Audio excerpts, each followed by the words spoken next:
But I only came out here for a 2-week holiday.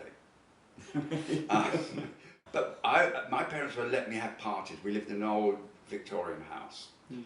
And so my mates loved that because no one else at my school could, you know. I mean, I looked about, well, I've always looked 4 years older.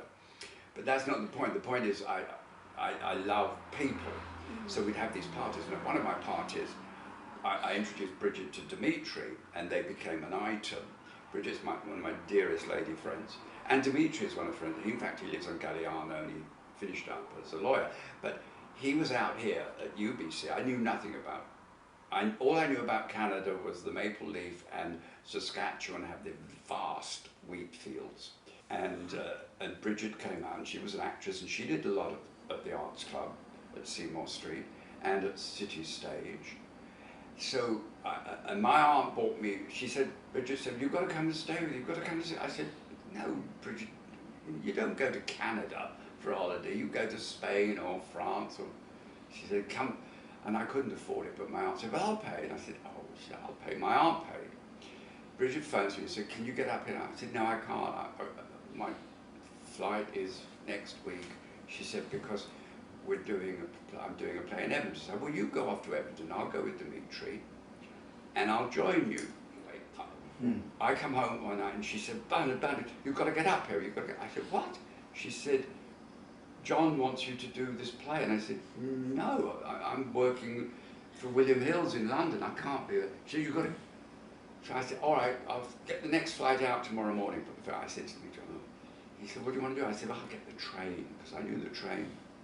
And I knew it was 28 hours.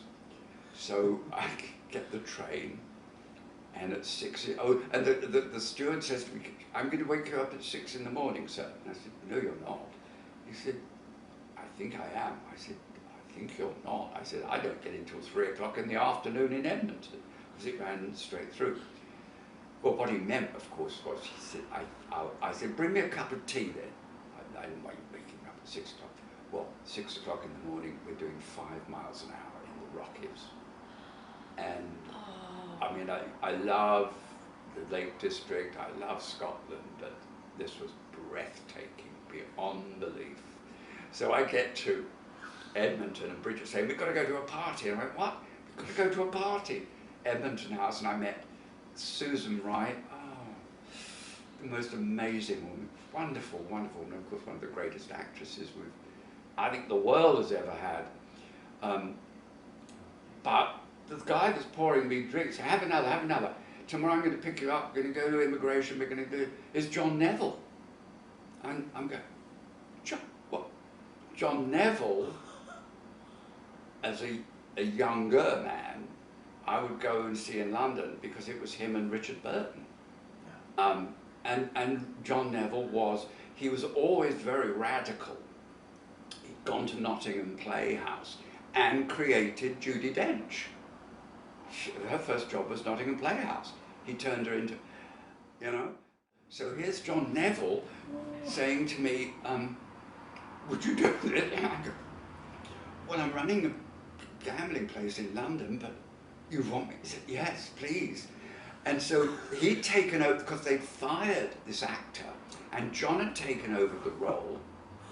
And so he said, well, come and see. So I go and see his first performance. And I said to him, I said, do you want me to be as camp as you are? And he goes, you've got to do the role, you've got to do the role. And I remember being in Red Deer, doing CBC, they interviewed us in Red Deer. And the interviewer, she was fascinated because the story PR had given her is this guy came out for a 2-week holiday. Yeah. She didn't even know who John Neville was. You know?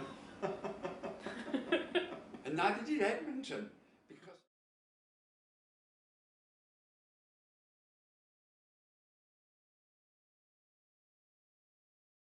Hi, I'm Ashley Corcoran, the Artistic Director of the Arts Club Theatre Company, and I want to thank you for watching Live from Home, sponsored by IA Financial.